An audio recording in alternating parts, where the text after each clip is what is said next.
Soalan yang ditanya oleh Farah tu valid. Sebab soalan tu, siapa lagi banyak duit? Sudah pasti sudah dijawab oleh Hafiz. Kan? Tapi dalam isu federal dengan state government adalah sudah pasti kerja besar federal adalah memastikan kesenjangan. Maksud kesenjangan adalah gap. Gap antara negeri itu mampu ditutup ataupun dirapatkan. So antara negeri yang miskin di Malaysia ni sudah pasti adalah pertama Sabah, Kelantan, lupa yang ketiga siapa. Lupa, tapi yang pertama Sabah, yang kedua Kelantan. Sudah pasti dua negeri ni perlu mendapat bantuan khusus. Okey. Sanggup dapat yang pelik lah. Bantuan khusus daripada kerajaan pusat. Sudah pasti bantuan ataupun peruntukan diberikan atas ihsan. Bukan benda yang wajib diberikan, tapi benda yang orang kata macam secara moralnya, aku boleh bantu kau, aku bantu kau. Okay, so Assalamualaikum warahmatullahi wabarakatuh. Salam sejahtera semua. So hari ni bersama kami, bersama Jengopia ini adalah Hafiz. Sudah pasti muka sama, muka Usan. Tapi ada orang baru, nama dia Farah Nabila. Okay Farah, mungkin Farah boleh cerita sikit lah apa yang Farah minat. Untuk orang lain tahu macam takut orang nak tanya. Oh, okay. Takut orang tanya. Ada orang nak tanya ke? Tak tahu. Ramai komen bawah ni. Ramai komen. Okay, hai, Assalamualaikum. Okay, saya Farah. Okay, apa soalan ni tadi? Farah minat apa? Suka menulis ke? Okay. Ya, actually betul tu. Memang suka menulis. Betul. Pandai dah. Mana kau teka man? Aku boleh membaca. Suka menulis lah. Tapi cara kita nak menulis tu, kita kena membaca. Banyak membaca baru boleh menulis. Tapi tak adalah baca macam artikel ke apa ke, tak adalah. Macam baca benda yang kita suka lah kan. Okay, apa yang suka? Apa aku nak tanya? Apa yang suka? Sebenarnya banyak je benda menarik kat luar tu yang boleh baca kan. Fiction, non-fiction pun ada banyak benda autobiografi. Kadang-kadang almost autobiografi, macam separuh fiction, separuh pasal diri author tu sendiri. Okay. So menarik lah. Dari situlah idea kita berkembang. Okay, so I boleh kata mudah bahawa Farah ni suka membaca orang. Ya, betul. Dia suka autobiografi ya. Bahaya man. Okay, bahaya. So, hari ni kita akan bahas dua topik, Farah, Hafiz. So, pertama adalah topik tentang Kelantan. Itu tentang sumbangan persekutuan 2.8 bilion kepada Kelantan. Itu pertama. Yang kedua mengenai kutipan cukai. Kutipan cukai yang dikatakan oleh beberapa pakar bahawa Malaysia ni antara terendah di ASEAN. Okay, so kita mula dengan topik pertama kita. Topik yang mungkin anda suka, mungkin tak suka. So, mengenai Kelantan. So, basically Kelantan diberi peruntukan sebanyak 2.8 bilion. Saya ringkas lah. Saya ringkas dulu. 2.8 bilion dan sudah pasti duit itu digunakan adalah untuk pembangunan. Okay, untuk rakan-rakan keluar sana, pembangunan maksudnya infra. Okay. Bukan untuk bantuan sosial, bukan untuk bagi BRIM dan sebagainya. Dia ada untuk bangunkan stadium ke, bangunkan bangunan kerajaan ke, tapi bersifat kerajaan lah. Dia bersifat bangunan kerajaan. So, perkara ini diumumkan oleh YB NIT. Ataupun Aiman tak suka sangat sebut YB, NIT Nazmi lah. Okay. Tak suka sangat kasta-kasta ni. Okay. So, dalam pengumuman NIT Nazmi, dia mengatakan dalam 2.8 bilion ni ada 92 projek. So, pembangunan. So, dalam 90 projek ni semua diberikan atau difokus dalam pembangunan infra di Kelantan. Okay. Tapi sudah pasti pemberian duit kepada negeri-negeri ni bukan perkara baru lah. Sebelum ni Kelantan pun diberikan dalam jumlah tertentu untuk isu tabatan haji dan sebagainya. Sabah, Terengganu dan sebagainya. Tapi menjadi isu atau menjadi persoalan adalah kenapa benda ni diberikan kepada Kelantan. Dan kenapa juga benda ni diumumkan oleh NIT Nazmi. Tapi sebelum kita lebih jauh, mungkin Hafiz boleh terangkan kenapa Kelantan? Kenapa bukan Terengganu? Sebelum tu kena jawab ada soalan kau. Kenapa ni? Kenapa ni? Kenapa tak Menteri Kewangan? Okey, aku rasa aku jawab dulu Okey, aku rasa untuk jawab soalan tu kau tanya aku ke? Aku tanya kau kenapa? Aku rasa ini masa tu NIT Nazmi menyelah. Okey, kau jawab soalan aku pula. Soalan kau kenapa aku rasa ni sebab ni dia menguruskan, aku lupa jawatan kuasa negeri Kelantan, jawatan pembangunan negeri Kelantan. So dia uruskan jawatan kuasa tu. So that's why dia umumkan. Tu tadi jawapan yang kelakar, ni jawapan yang serius lah. Dia pengurusi untuk jawatan kuasa pembangunan negeri Kelantan. So that's why dia uruskan benda ni. Tapi untuk jawab soalan kau, simple question. Kenapa Kelantan dah? Kenapa tak Kedah, tak Perak? Kenapa Kelantan? Sebab dah dibentangkan dalam parlimen. Letak IMK ke-12. So memang Kelantan akan dapat. Cuma tambahan kali ni adalah ada penambahan dana sedikit sebanyak 0.24 bilion Maksudnya 2 juta lebih lah, 200 juta lah. 100 juta. 200 juta. 240 juta. Ada tambahan. Dah sikit. Bukan sikit tu, bukan sikit. Banyak tu. So apa-apa banyak boleh buat. Kalau kita buat sekolah, buat hospital, dah boleh mampu buat hospital lah. Satu mampu buat stadium lepas. Okay. Banyak benda. Banyak benda. Boleh Mamai? The point kau, kenapa Kelantan? Kenapa tak negeri lain? Adakah ada move politik? Tapi aku tak suka sembang tak politik. Orang kata ni, kajian negeri kan pembangkang. Bukan side kajian persekutuan. So, kenapa bagi? So, ini adalah satu bentuk bahawa benda dah dibentangkan dalam parlimen. So, ini bukan move politik sebab dah diluluskan oleh ahli parlimen pembangkang sekalipun, dah diluluskan dan sepatut should be. Memang kena bagi benda tu. Itu kena clear. So, apa Kelantan nak buat dengan duit tu? Yes. So kalau kau jawab, tanya aku multi besar Kelantan, aku tahu dah kan nak buat apa kan. Aku bukan multi besar Kelantan kan. So tapi apa sepatutnya benda paling pelik setiap tahun, bukan Kelantan yang dapat, Kedah dapat, semua lagi dapat. Negeri khusus yang dapat. Yes. So soalan aku kepada korang, aku tinggal soalan Okey, teruskan. Kenapa kena bergantung kepada kajian persekutuan? Okey. Sedangkan kajian negeri dah ada hasil dia sendiri, balak dia boleh ambil banyak, semua dia boleh ambil sendiri. Okey. Tapi untuk Kelantan, negeri yang agak besar, Okey. Teruskan. dan masih dapat pertukaran daripada kajian. Maksudnya bahasa mudah bagi soalan ni sangat simple, straightforward question. Kenapa kena ada bantuan daripada kajian persekutuan? Okey. Kenapa tak gerak sendiri? Okey, mungkin Aiman jawab dulu ke Farah jawab dulu? Just nak tanya balik. Okey. Silakan. Kalau dibandingkan persekutuan dengan Kelantan, siapa ada lagi banyak duit? Okey, betul lah kan. Segi nombor memang betul. Okey. So, okay, persekutuan banyak tax yang boleh ambil. Yes. Hotel, semua dia boleh ambil banyak. Yes. Tapi apa kajian Kelantan boleh ambil adalah kebanyakan ni adalah tukar pintu je. Yes. boleh ambil. Yes, cukai bukan kajian negeri lah. Ya, cukai tu je. Dia tak boleh up tukar pintu, tak logik nak up tukar pintu. Kalau dia up pun tak banyak pun dapat. Yes, okey. Kajian persekutuan dia boleh up banyak. Kalau dia upkan tax of service, dah banyak untung dia dapat. Betul.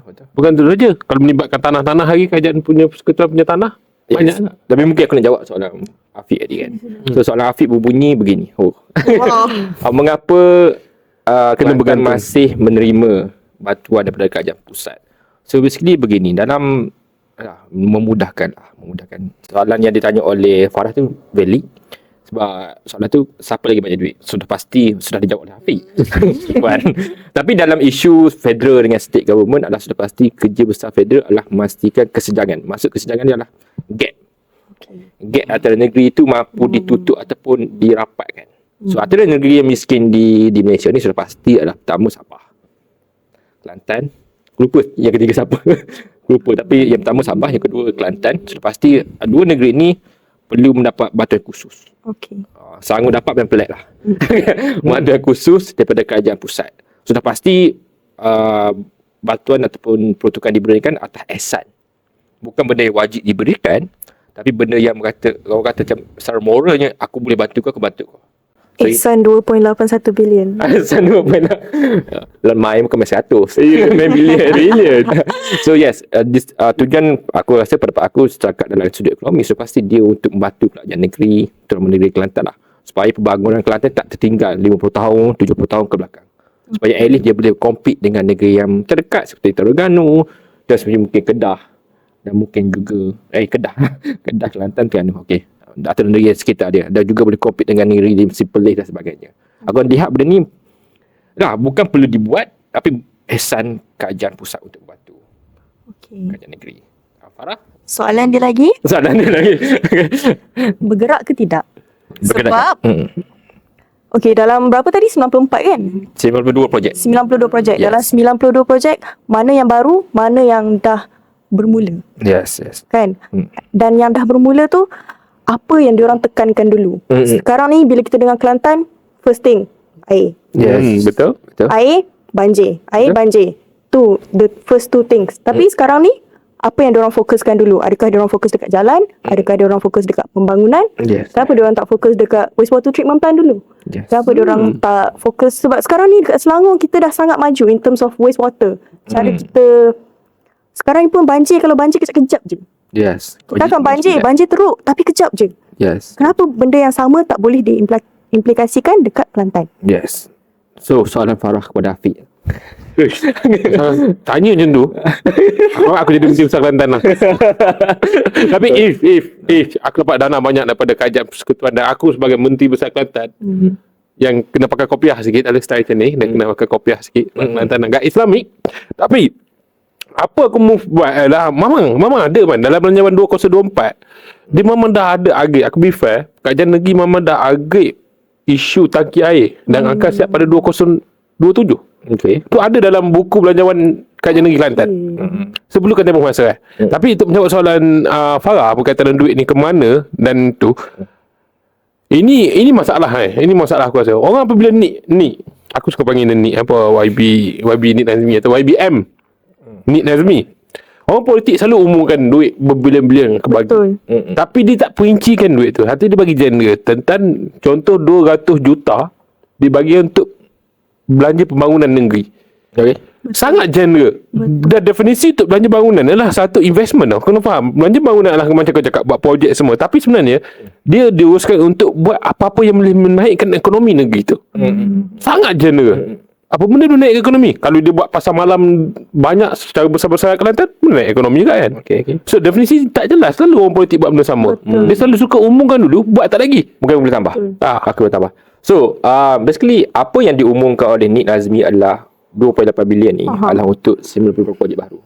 So, khusus 2.8 bilion ni adalah untuk 92 projek baru. Tapi untuk menjawab soalan Farah, adakah dalam 92 projek ni ada projek yang sedang dibuat ke tak?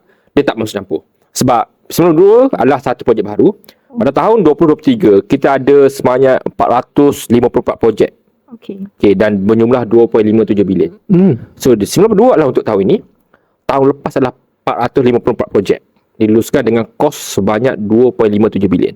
So, mengatakan bahawa betul, yes. Kau baru setahun lepas atau setahun lepas lagi 2022? Malah lah, jauh-jauh sangat. 6.4 bilion tu. Yes. So menjadi isu menjawab tahu soalan lah. Bagaimana? Adakah mana satu nak buat dulu prioriti mana satu? That's why lah, ni cadangan lah. Ni cadangan Aiman. Sebenarnya isu besar dalam pelaksanaan polisi ataupun pertukan di bawah ini adalah tak ada pemantauan. Masa pemantauan, let's say aku bagi 100 ekor, aku suka beli potato chip. Tapi dia pun kau beli Maggi sedap dengan Maggi kari dengan potato chip. Dia tak ada kaitan Maggi tu. Tapi kau beli potato chip ada, tapi Maggi sedap dengan Maggi kari tak ada kaitan. So dia membazir. So bagi aku dalam menjadi contoh untuk kerajaan, maklumat kerajaan juga, bahawa KDN memang ada jawatan pemantauan. Tapi bawah KDN adalah untuk memantau projek bawah KDN. KDN adalah Kementerian Dalam Negeri. Bawah Saifuddin Nasution. So bagi aku, cara dengan aku sudah pasti di bawah kerajaan dia ada satu jawatankuasa pemantau pemandani. Tapi jawatankuasa itu adalah untuk memerhati ataupun memantau pergerakan duit yang dibentangkan dalam belanjawan. Tapi bagi aku, dalam isu pembangunan ni, aku rasa perlu ada pemantauan secara khusus dalam memastikan, let's say satu projek A, contoh projek A diberikan pertukaran sebanyak 500 juta. Perlu disiapkan dalam 5 tahun. Jawatankuasa ni adalah perlu bagi report setiap separuh tahun kepada kementerian proses ataupun kita kata apa, bukan proses tapi perkembangan projek ini bagaimana, apa isu dia, berapa dah duit keluar, berapa dah siap, bila akan dijaga siap jika ada masalah apa semua. Supaya kita tahu duit ni tak digunakan ke tempat lain. Sebab apa yang kerajaan cuba buat sekarang, yes, aku rasa benda ni kerajaan sedar, dia tak boleh bagi cash, dia kena bagi atas projek. That's why kerajaan bagi ni berdasarkan 92 projek ni supaya selesai. Tapi aku setuju dengan Farah ni, prioriti ni lah benda sangat subjektif. Bagi Farah air, tapi mungkin bagi aku adalah stadium kuda. Contoh, jangan gelak je. Bagi Afiq mungkin court badminton. Semua orang berlainan. Semua orang berlainan. Tengok aku dengan Afiq sangat-sangat sosial. Farah sangat kebajikan. So menjadi isu adalah apa prioriti adalah kerajaan pusat. Sebab ini duit kerajaan pusat. Apa kerajaan pusat cuba nak selesaikan di negeri Kelantan. That's why jawatankuasa pemantauan ni adalah fokus pada prioriti kerajaan. Kalau kita letak secara general, prioriti ni berbeza. Bagi Aiman balik ni nak tidur, mungkin Farah balik ni nak mandi, atau mungkin Afiq nak makan. Begitu berbeza. Bagi aku pemantauan ni melihat pada prioriti kerajaan pusat, sebab duit kerajaan pusat. Dan aku buka soalan. Boleh buka soalan? Boleh. Okey. So menjadi masalahnya bahawa duit ni diberikan di atas projek, betul tak? Tapi menjadi masalah bila projek digerakkan, dia tak ada macam mana nak mudahkan benda ni. Okey, macam ni lah. Bila duit diberikan atas projek, Maksudnya projek itu digerakkan, tak sebenarnya duit itu akan meningkatkan perbelanjaan dalam komuniti kerajaan negeri. Betul tak? Betul. Secara ekonomi begitu. Okay. Okay. So, kita sedar bahawa dalam isu di Kelantan, dia bukan isu infra saja. Tapi isu perbelanjaan dalam komuniti. Komuniti sekolah rakyat Kelantan lah. Apa pandangan korang kerajaan pusat patut buat untuk bantu supaya perbelanjaan dalam rakyat Kelantan ini lebih meningkat? Sebab apa penting meningkatnya perbelanjaan ni? Supaya orang ataupun domestik, pelabur domestik ataupun international pelabur berminat untuk melabur di Kelantan. Secara teori ekonomi begitu. So, soalan aku adalah, apa polisi yang baik untuk meningkatkan perbelanjaan di kalangan rakyat Kelantan? Aku mula ke Afiq tu. Perbelanjaan maksud kau? Yes. Macam mana nak supaya orang, macam silah orang Kelantan ini belajar 100 tapi nak suruh dia belajar 200. Oh. Dia bergerakkan ekonomi dulu lebih laju. Okey. Aku lama aku suka jawab soalan kat aku sekarang. Balik pada pula. Okey. So untuk clear, menjawab soalan Aiman untuk bahasa mudah ni lah. Hari ni kuasa beli dia RM100, esok Aku rasa beli, aku tak jumpa kata tu. esok jadi RM200 kuasa beli dia, betul? Betul. So benda tu perlukan long term kan. Okey, Aku nak explain ni more detail. Kalau kita nak suntik dana kepada geran, kepada kontraktor akan naikkan kuasa beli. Mama akan naikkan kuasa beli. Contoh projek dia sana kan 92 projek ni. Kontraktor yang dapat hanya kontraktor Kelantan je. Kelas A, kelas F, kelas C, semua Kelantan. Politik tu kau ni. Betul lagi dia. Betul. Maksud aku betul lah ni. Dan masalahnya apabila duit putuskan kerajaan, kadang-kadang tender tu open. Oh yes, betul Tender terlalu open. Banyak kan kontraktor daripada negeri luar akan join. Kalau projek terlalu tinggi sampai bila mungkin perlu ada company yang kelas A yang luar negara akan masuk tender tu. Sebab tender terlalu terbuka. Aku okey untuk tender terbuka, aku sangat open. Untuk sistem tender terbuka sangat open. Tapi untuk special case, untuk menjawab soalan kau, untuk naikkan kuasa beli, perlu adanya tender tertutup yang berfokuskan macam mana, bukan direct Lego. Tapi hanya melibatkan kontraktor negeri Kelantan. If contoh hari ni not fair, satu negeri tu ada seorang je kontraktor kelas A. Maknanya kontraktor kelas A ni bahasa mudahnya kontraktor yang projek dia bilion, paling tinggi lah. Maksudnya dia bahasa mudah dia buat kat SCC kat Kelantan. Sebab nilai kelas dia sangat tinggi. Ya, aku lupa nilai berapa. Aku lupa kalau kita kelas A ni nilai berapa bilion sebab aku. Sebab dia paling tinggi kelas dia. Betul. So, kita nak naikkan. So, kita ada 92 projek. Bahasa mudah. So, projek ni, if projek ni kelas C atau kelas B, perlu dikecilkan. Okey. Menjadi kelas F. Sebab majoriti kontraktor yang ada kat Kelantan semua kelas F. Okey, cerita. Semua yang amount RM500,000 ke bawah. Projek yang RM500,000 ke bawah. Contoh, dia nak buat sekolah. Kalau kau buat sekolah, satu tender dia open untuk longkang saja. Longkang dah bawah RM500,000. Okey. Sehari tapak RM200,000. Untuk bangunan pula berapa? Okey, kau bincang bangunan pula. Bangunan mungkin juta. Belum orang lain kan? Okey. Untuk fasiliti. Fasiliti untuk sekolah, dia kontraktor dia. Betul. Untuk elektrik, perlu dikecilkan. Sebab macam mana nak naikkan kuasa beli, kau perlu fokus kepada rakyat Kelantan. Maknanya kontraktor tu kontraktor Kelantan. Dan jika kontraktor Kelantan tak mampu untuk ambil the whole projek yang dikeluarkan oleh kerajaan, perlu dikecilkan by kelas. By kelas tu kelas F. Kelas C yang mampu untuk kontraktor Kelantan ni masuk. Tender tu. So itu menjawab soalan kau. Okey. Soalan Afiq dah jawab, pada Farah. Sekejap nak tanya. Nak lajukan ekonomi Kelantan tu oleh orang Kelantan. Orang Kelantan dia open. Okey, oleh orang Kelantan ataupun orang luar Kelantan. Apa-apa asalkan dia boleh melajukan ekonomi Kelantan supaya yalah, kuasa beli, aku lupa kan. Kuasa beli tu lebih meningkat. Sebab sepatutnya Tapi kalau Kelantan kau banyak duit, kayu nua kan? Tak borak lah benda tu. Aku. Mungkin Farah ada idea sikit macam mana. tender tu tutup, bukan tak boleh buat ke? Dia tak boleh buat sebenarnya memang Tak tender boleh buat, buat. Dia bahasa mudah cara aku ni adalah tender tertutup untuk Kelantan saja. Dia tak open tender sampai orang luar boleh join. Maksudnya orang bukan Kelantan. But Aiman punya soalan adalah macam mana nak naikkan kuasa beli rakyat Kelantan. So apabila aku back pada jawapan aku, apabila kau main dengan kontraktor kecil, aku bukan orang kontraktor, cuma aku sangat faham macam mana pemikiran orang kontraktor ni. Okey. Apabila kau main kontraktor kelas F ni, mereka tidak akan ambil barang atau kemudahan daripada industri-industri luar. Mereka akan ambil orang tempatan dia. Kalau mereka nak beli longkang, mereka tak akan beli longkang kat Johor. Mereka akan beli longkang dekat Kilang Kelantan je. Yes. Because mereka dah ada networking tu. Apabila mereka dapat duit RM50,000 dan mereka dapat projek, contoh mereka nak buat satu meja. So kayu ni Mereka tak perlu beli kat Johor. Mereka hanya perlu pergi kilang Kelantan dia. Kat Kelantan. Apabila mereka pergi dekat kilang ni, dekat Kelantan, orang Kelantan yang pekerja ni akan dapat untung lagi. Owner kilang ni dapat untung.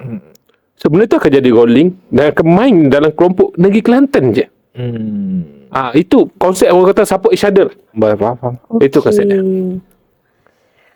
Okay, I think untuk Farah kan, lebih kurang tapi lain sikit. Okay. Okay, kenapa cakap? Kalau kita nak bandingkan teknologi Kelantan dengan teknologi kita dekat sini, kita dari sini dah cuba banyak benda. Kita dah ada banyak teknologi in terms of infra, pembangunan, whatever, kan? Jadi, contoh kita kata nak bina sekolah. Apa kata? Longkang, sekolah, gate, semua kontraktor yang sama, tapi macam mana nak cakap? A heightened technology, so benda tu jadi mahal sikit. Mahal sikit, tapi sebab semua satu kontraktor, dia jadi murah sikit. Tapi mahal sikit. Okay. Faham? Boleh faham? Boleh faham? For example, paling mudah, smart factory. Smart factory kan? Smart factory ada robot. Apa benda? Yang tu tak sure lah. Kena baca balik kan? So, berbanding dengan factory yang dah biasa, kita guna apa semua, banyak labor work, kita shift ke smart factory. Less labor work, tapi nak bina tu mahal sikit. Tapi kalau kita panggil satu kontraktor je, boleh dapat murah sikit. Betul tak? Faham. Betul tak? Faham. Tapi dari situ, disebabkan kita dah implement smart factory, production lagi laju. Yes. Lagi banyak benda produce in a day. Lepas tu, nak handle semua operational technology ni, bukan mudah. Ya, betul. Jadi, labor yang dia hire pun, semua dibayar gaji tinggi. Betul tak? Yes, kemahiran tinggi. Yes. Betul. Betul. Jadi, berapa ramai lagi orang dari luar Kelantan akan datang ke Kelantan untuk dapatkan kerja tu. Yes. Aku tambah sikit apa. Aku setuju dengan Farah ni. Basically, isu kat Kelantan, dia macam mana?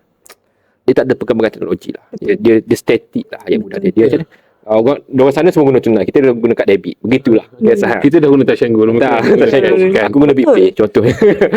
Tapi yes, setuju dengan Farah, setuju dengan Afiq.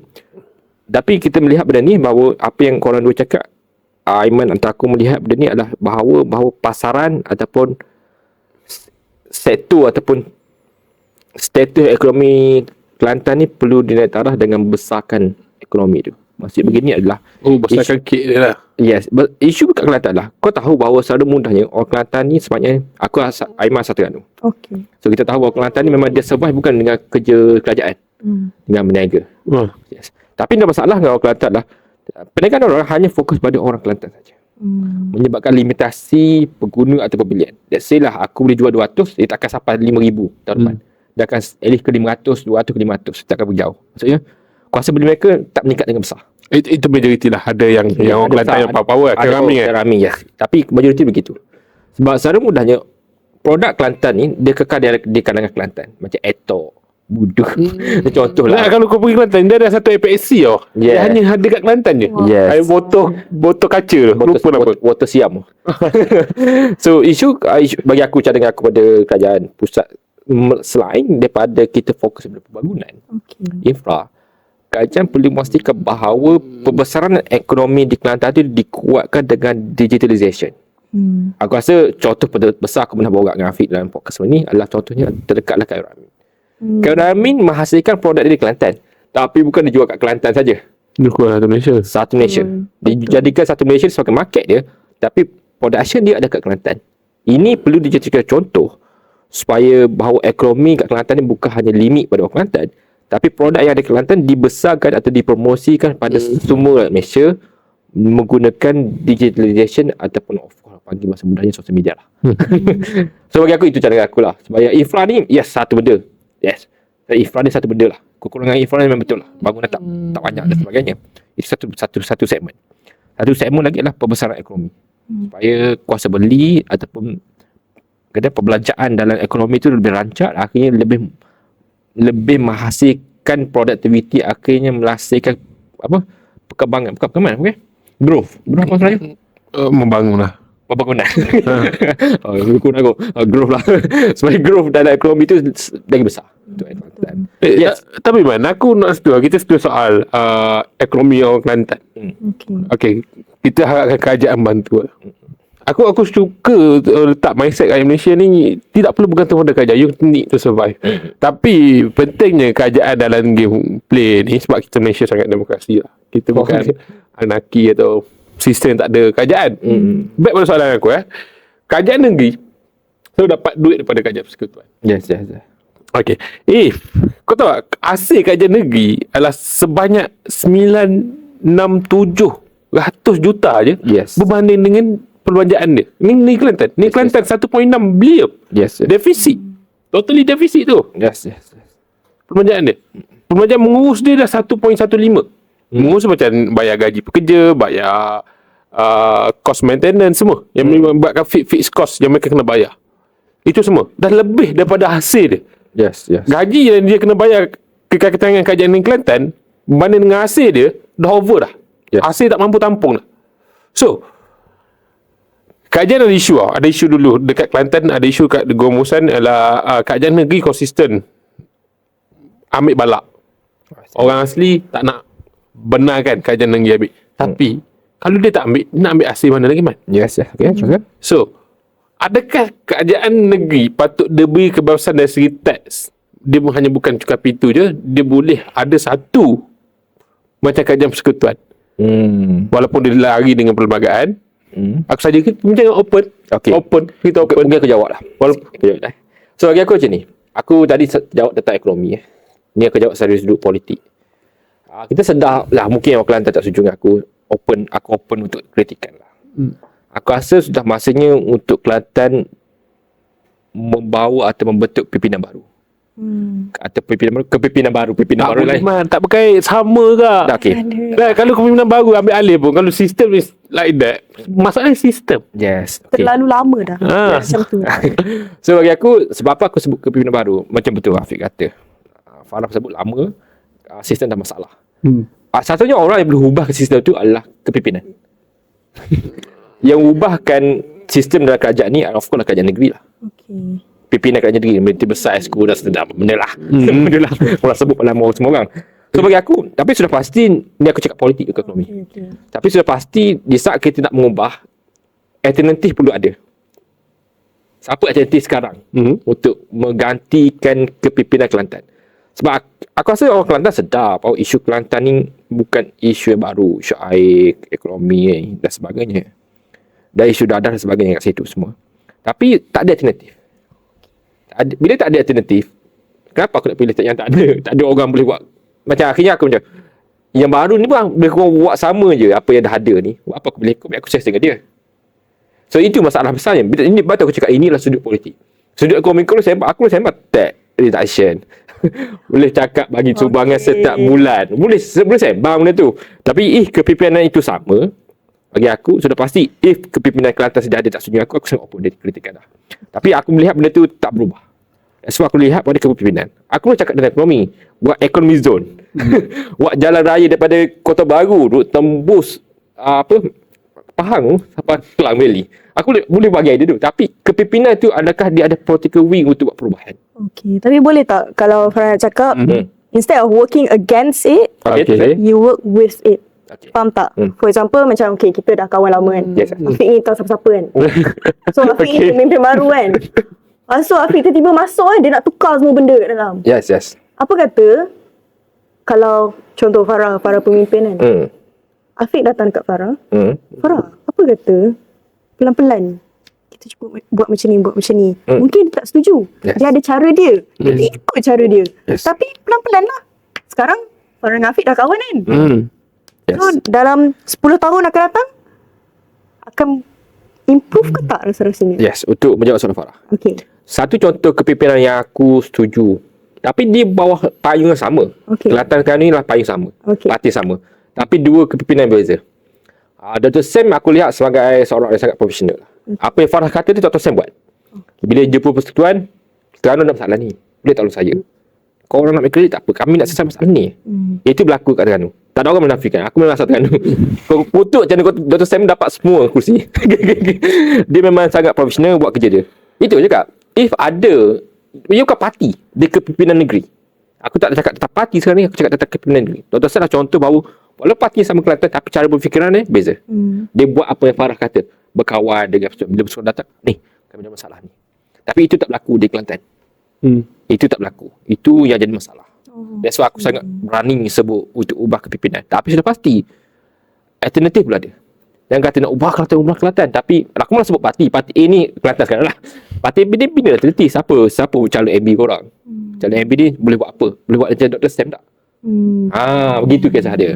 Okay. Tapi yes, soalan terakhir, harapan korang untuk Kelantan. Faham lah. Saya tak nak masuk campur lah. Saya tak nak masuk campur. Untuk Kelantan. Walaupun asal bukan Kelantan, tak ada siapa negeri lah. Tapi untuk Kelantan. Tapi kalau jujur lah, Kelantan ada banyak potensi. Yes. Kelantan cantik. Banyak tempat boleh visit. Yes. Orang-orang dia pun friendly. Jual kopok leko mahal sikit tak apa. Saya sanggup beli. Tapi itulah dia. Yes. In the long run.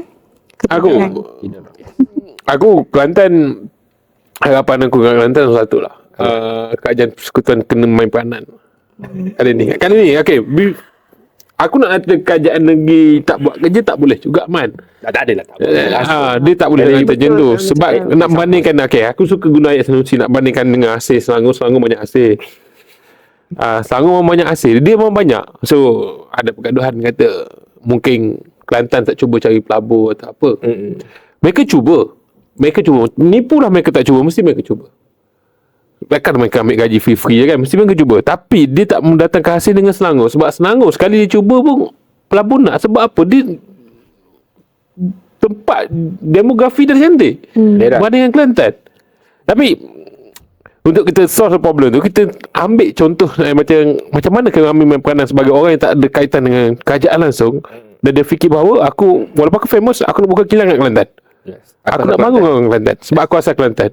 Itu kita nak ada mindset. Aku tak nak setuju kerajaan negeri yang tukar, ikut dia lah. Tapi untuk jadi peranan sebagai pada warga Kelantan, sebab Selangor ni majoriti Kelantan. Majoriti lah aku kata. Hampir majoriti orang Kelantan duduk kat Selangor. Majoriti tu teruk sangat tu. Kalau kau pergi Shah Alam, lepas tu jadi Shah Alam. Shah Alam.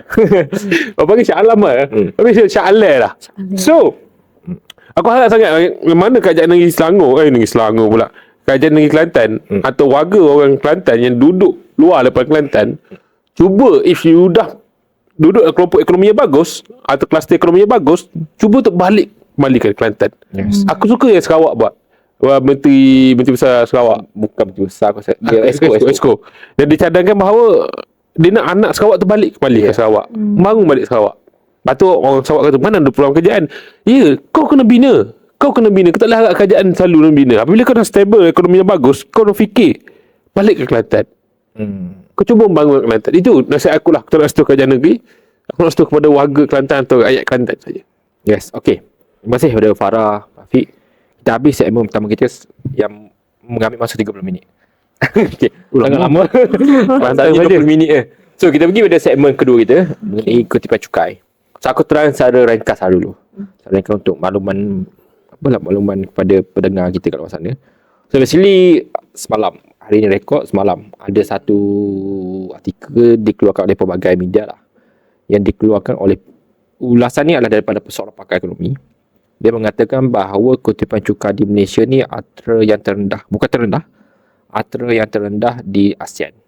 Dengan mengambil kira kutipan cukai ni hanya menyumbangkan sebanyak 12% kepada KDNK. Standard orang buat 30%, 40% lah. Secara mudah dalam ekonomi. So, nama dia adalah Pros Emeritus Dr. Bajoya Badai. Aku sorry kalau salah sebut, tapi itulah sebutan dia. So, antara sebabnya dikatakan bahawa bila kutipan cukai terlalu rendah berbanding KDNK, menyebabkan kerajaan perlu fikir hasil yang berbeza untuk tampung perbelanjaan yang ada di Malaysia ni. So, pasti pelbagai perbualan timbul di masyarakat. Adakah ini usaha kerajaan untuk wujudkan GST? So, adakah ini usaha kerajaan untuk naikkan SST? Ataupun ini usaha kerajaan untuk naikkan cukai baru? Cukai jenis baru lah kat Malaysia. So, sudah pasti pelbagai perbualan ada kat luar sana. Tapi sudah pasti menjadi persoalan yang kita timbul adalah adakah soalan daripada korang lah. Adakah dengan artikel terpulusan ni keluar, adakah sudah masanya kerajaan bukan perkenalkan ataupun buat balik cukai dah lama buat dan dah buat sebenarnya ni tapi dibubarkan ke buat cukai baru? So macam mana Wik? Bagi kau. Aku. Tapi kerajaan dah ubah cukai kan. Daripada 6% ke 8% lah sebenarnya. Yes, tapi masih tak cukup. Dia naik 3 bilion je. Ya, okey. Kita jangkakan naik 3 bilion kan naik. Dia jangkakan tapi dah. dijangkakan naik bilion. Memang dijangkakan benda tu dah habis kira maksimum lah biasanya orang buat. Tapi untuk kita bincang tentang indeks cukai, dah katakan negeri lain macam Thailand dah guna GST dan naik lagi tinggi daripada kita. Singapura pun sama. Yes, betul. Tapi sebagai kerajaan dia kena fikir kat peranan sebagai rakyat. Adakah rakyat mampu untuk bayar cukai? Betul. Dengan keadaan Singapura gaji dia meningkat. Malaysia gaji tak meningkat mana? Itu masalah. Dia kena realistik dengan play ni. Dan tak perlu nak ikut indeks daripada Prof yang power. Puas aku lah. Puas aku lah. Kau flat aku lah. Bukan satu. Ya, bukan lah. Aku tak nak nama dia. Agak jomo ni. Kau jom. Okay. So kalau kita dengar pada pakar-pakar menyatakan ikut dia lah, dia dah hak untuk bercakap. Tapi poin yang aku sendiri, apa kerajaan buat adalah benda bagus lah. Kerajaan satu mas ni cukai baru naik, cukai perkhidmatan naik kepada 8% dan 8%. So kekal apa dah buat, dah tengok hasil dia. Adakah dia bagi impact pada rakyat? Mana paling penting adalah kau naikkan cukai tapi kau tak nak bagi kesan kepada rakyat. Dan kerajaan sekarang move yang bagus. Apabila kau tak naik cukai, kau kurangkan perbelanjaan kau. Pencen kau cuba hapuskan. Move yang bagus banding dengan negara lain. Jangan tengok dari segi cukai, tengok juga dari segi perbelanjaan kerajaan sekarang macam mana. Adakah dia kurangkan? Ya, dia kurangkan. Banyak dia cut. So sama tak? So baik pada cukai, patut tak patut bagi aku. Kau patut berdiri di kaki kau sendiri dan ikut pace kau je. Farah? Kau baju di badan sendiri. Farah macam mana? Okay. Kenapa Farah? Sorry tu. Rasa? Sekejap. Wait, nervous dia. Yes. Tak apa, santai. Okay.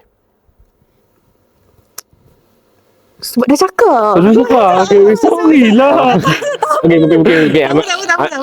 Okay, sekejap. Okay. Fikir dulu nak cakap. Okay, Abang tambah dulu. Okay. Tambah dulu. So okay lah, aku faham apa yang Farah dengan Afiq katakan. Mungkin kita ada pendapat yang berbeza. Tapi aku setuju bahawa kita Kau cakap cukai naik, aku nak bangkang kau ini. dah, kau kata bahawa ukur di badan sendiri. Sudah pasti. Menjadi isu besarnya adalah bahawa GST dengan SST tak pernah berbeza sangat. Okay. Semasa GST diperkenalkan, ini aku kata inilah, aku kata makan diri lah pada kerajaan sekarang. Sebab dia buat benda ni. Tapi GST masa diperkenalkan 6% atau yang terendah lah kat dunia ni. So sekarang ni SST dikenakan 6% sudah pasti, akan dinaikkan pada 8%. Tapi jumlah dia sangat-sangat berbeza. SST dengan 6% dapat beri 40 bilion. Okay. Tapi SST dengan 6% dia kurang daripada 30 bilion. Dengan naik ke 8% sudah pasti akan naik 3 bilion lah. So kau tengok perbezaan dia. Dengan kau naikkan persentage yang besar pun, 2% tu bukan kecil. Besar. Dan cukai 2% tu besar. 2% tu macam dividen lah. Besar. Tapi jumlah hasil kau dapat masih tak sama. Dan kena faham, dalam sistem GST sudah pasti. Inilah makan diri daripada kerajaan sekarang pada muka dia. dia kata memang segmen pergerakan ekonomi ni akan dikenakan cukai. Tapi kena ingat, dalam GST, dia dapat, orang kata, aku lupa dah. Macam debate lah, dapat cukai kembali dapat balik pada pedagang. Supaya benda tu digunakan supaya harga tak naik. Tapi isu zaman Najib, ini kelemahan Najib. Aku sebut direct lah. Kelemahan Najib adalah bahasa sistem tu mungkin tak kemas. First time buat. Tapi sebab kedua adalah image politik dia tak cantik. Bila tambah dengan isu, tak sebut lah kan. Sebut lah memang satu Malaysia tahu YNDB. Aku sebut satu. YNDB, tapi YNDB satu isu, tapi bila campur dengan isu GST lagi panas. Sebab orang sekarang ni bakal gunakan secara benda tu tak rasional lah. Sebabkan orang lihat benda sangat-sangat teruk. Tapi ini menyebabkan pada muka dia kerajaan sekarang. Bila dia fight tak nak GST, bila dia tengah pening kepala, perkenalkan pelbagai cukai, naik cukai daripada 6% ke 8% masih 3 bilion yang naik. Akhirnya kau kena buat benda lain. Nah, aku dengar urura sudah pasti benda ni boleh disahkan oleh kerajaan sendiri lah. Bahawa kerajaan cuba kenalkan balik GST. Tapi mungkin pada segmen-segmen tertentu. Tapi apa yang korang buat, korang kena tanggung sendiri lah. Sebab korang kata GST ni teruk sangat. Sudah pasti itu tanggungjawab kerajaan. Tapi ingat, bagi aku falsafah ekonomi aku adalah mana satu cukai, SST, GST, ni kerajaan tekan. Tapi mana satu atau dua cukai ni, salah satunya paling bagus, kau kena pilih yang paling bagus. Kau tak boleh buat sebab kau rasa aku pernah bangkang, takkan kau ambil balik. Kau tanggung lah, siapa suruh kau bengak otak sangat satu. Dia pendapat aku. So itu point aku. Sebab aku melihat bahawa kita perlu sistem cukai cantik supaya tak ada loophole, macam kelompongan dalam sistem cukai. Sebab apa? Penting supaya memastikan duit yang dibayar tu sampai pada kerajaan. Akhirnya kerajaan boleh bagi balik. Bring tu zaman Najib lah. Sekarang ni Batuan Sara Hidup. SST. Apa nama? Batuan Sara Hidup. Apa nama dia? Batuan Sara Hidup BSS. Aku lupa lah. Batuan Sara Hidup sampai ada. Dia akan boleh bagi pulang balik. Ingat, duit tu bukan untuk kerajaan belanja semua. Dia akan dipulangkan sudut subsidi, sudut pengeluaran cukai ataupun pembangunan ataupun apa-apalah. Akhirnya bagi balik. Cuma akhirnya menjadi masalah kerajaan lah. Macam mana dia nak yakinkan bahawa dia macam dia jilat balik ludah dia lah. Tapi kalau aku jadi kerajaan, aku tak buat benda tu, man. Aku takkan jilat ludah aku balik. Kenapa? Sebab sekali kau buat benda tu, itu kalau aku jadi pembangkang, aku boleh seronok sekali. Aku akan guna tu jadi popa kau je. Aku cakap kau, menjadi kerajaan ada dua jenis. Adakah kau terus nak jadi politician sepanjang tahun, atau kau nak jadi kerajaan? Dah, man. Sebenarnya AST boleh di-upgrade kan lagi, man. Banyak lagi tak setuh. Kita dah banyak buang sebenarnya. Kita tak setuh banyak. Kita tak setuh okey, perkhidmatan taliko tak setuh. Tapi benda paling setuh dalam cukai ni, benda paling penting adalah peralihan aset. Kita tak pernah setuh. Yes. Betul cakap. Sekarang ni kita cakap tentang sistem. Betul kau kata SST ada limitasi dia. Betul orang ubah ke GST. Betul ada case study kat luar sana SST lagi bagus dari GST. Betul tak aku sekarang? Tak, aku ni suka pada bukan banding AST dengan GST. Kau upgrade AST tu. Yelah, SST juga. Limit, tapi kau agak dengan term yang kau tambahkan. Yes. Kau tambahkan cukai yang patutnya GST tak kenakan cukai, tapi kau kenakan cukai. Yes. Macam untuk pembelian saham, GST tak kena. Tapi AST kena. Yes. Okay, kau faham tak? Oh, dia macam tu Dia boleh tambah. Dia tambah pada cukai, hiburan. Sap kecil. So menjadi isu kan. Kau faham? Bila kau buat satu sistem untuk tindakan baik sebenarnya, secara menjadi sistem tu ada limitation. Kau ingat? Okay. Gelas ni boleh tampung adalah 100 darjah Celsius. Okay. Kau ubah macam mana supaya dia boleh tanggung 120 Celsius, darjah Celsius. Kau ubah macam mana pun, limitasi masih 100, kau ubah mungkin nampak tapi mungkin akan ada masalah nanti. Okay. Itu kat sistem. Aku contoh gelas lah sebab depan muka aku. Itu sistem. Bagi aku macam ni. It's about kau nak jadi, cakap English pula. dia tentang kau nak jadi politikus, macam-macam kau, kita bukan macam politikus, ataupun menjadi kerajaan. Itu adalah pada kerajaan, itu pada Anwar Ibrahim. Dia tentukan. Sebab dia kerajaan. Sekarang ni adakah kau nak selesai masalah, ataupun kau nak main play safe. Itu adalah pilihan kau orang. Sebab aku, dulu aku suka GST. Aku bergaduh dengan ayah aku ke. Okay, faham. Sebab aku nak grow ke study So aku faham benda tu memerlukan. Of course ada benda yang perlu sama baik, sudah pasti sama lain. Ada keburukan dia, tapi aku fokus GST memang perlu selalu. Adalah ramai kata SST paling bagus. Kau orang lah. Aku faham apa aku faham. That's the point aku. Okay, clear. Okay. Faham. Tapi yes, of course, aku faham dengan point korang. Cuba aku tambah sikit lah.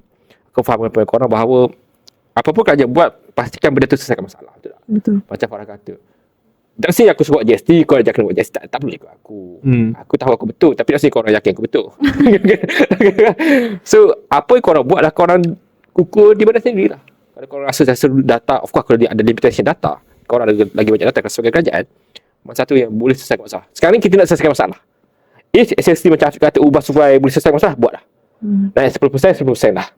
20% lah. Ikut korang. Tapi bagi aku, berdasarkan data yang aku ada, GST. Yang perlu, of course, yang lagi baik daripada SST, tapi perlu tambah baik sikit supaya kredit kepada peniaga lebih cepat, akhirnya tak impact pada harga. Itu paling penting. Yes, panjang lebar aku masih belakang lah. Tapi yes, benda simple kita cakap. Sekarang ni kita lihat bahawa GST, SST, dua benda ni yang kita bincangkan. Pandangan korang, ada tak cukai lain yang perlu diperkenalkan oleh kerajaan untuk selesaikan masalah kutipan cukai ni? Rasanya cukai sekarang ni, yang baru ni, dia sampai gaji 20,000 kan. Orang dari minimum wage sampai gaji 20,000 dikenakan cukai yang sama. Aku tak ingat. Oh, iya ke? Tak ingat. Okay. Tu tak ingat. Tahu. Cukai dia macam... So, sebenarnya sekarang ni dalam... tak ingat dia exact data lah. Tapi ramai orang yang masih gaji dia bawah daripada 2,000. Tapi Okay. cara diorang dikenakan cukai iaitu by compartment. Dia bukan lump sum, dia by compartment kan. Okay. Betul. Cara orang gaji bawah 2,000 dengan orang gaji 19,000, cara diorang dikenakan cukai tu sama. Okay, faham. Dia percentage sama. Percentage sama ke macam mana? Percentage tak sama, tapi Percentage cara. sama. Dan macam orang, okay, bahasa mudah. Macam apa Farah cakap. Orang beli iPad dengan orang yang gaji 9,000 beli iPad. Okay? 19,000 beli iPad dengan gaji 2,000 beli iPad. Sama je. Sama. Kena tag sama je. Kena tag sama je. Okay, aku tak dapat itu tadi. Faham. Rasanya itulah yang macam Dia tambah baik lah. Betul. Dari Naik. Tapi apa kajian buat? Kajian tak setuju tax kepada golongan T20. Kita tak golongan T20 lah. Kajian hapuskan subsidi mereka. Yes. Kajian nak hapuskan subsidi mereka sebab kajian nak Ya, fokus pada betul. subsidi bersasak. Sebab kalau kita fokus pada tax, dia sangat susah untuk nak sangat buat. susah, betul. Untuk nak detect lah, okay, T20 kita nak up sikit. Kita boleh tax dia melalui itu je, cukai pendapatan je. Kalau dia declare ke tak declare, kena panggil. Tapi untuk menjawab soalan kau, untuk bincang tentang mana tax yang terbaik. Bagi aku semua tak ada tax yang terbaik sebab orang tengok pada orang individu tu. Contoh kalau mereka dapat jumlah cukai yang tinggi dan mereka guna GST, semua nak ikut. Tapi bagi aku, baik pada aku punya firm, pada prinsip aku lah, ukur baju dua sendiri, mana kau ikut pace kau sendiri. Dan kat Malaysia ni, kita konsisten. Ini benda paling penting. Kita tak pernah ada tax untuk peralihan aset. Ya, betul. Beli aset ada, peralihan aset. Contoh, aku ada anak, aku nak bagi aset rumah aku kepada anak aku.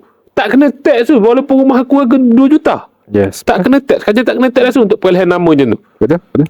Tapi untuk beli, kajian kena tax tapi atas keuntungan saja. Contoh, harga rumah tu 300,000. Jual 300,000, 350,000. Jual. Kena tax tak ada 50,000 tu je. Kita tak kena tax total. Itu masalahnya. Sebab sangat bahaya apabila kau tak kena tax atas peralihan tu.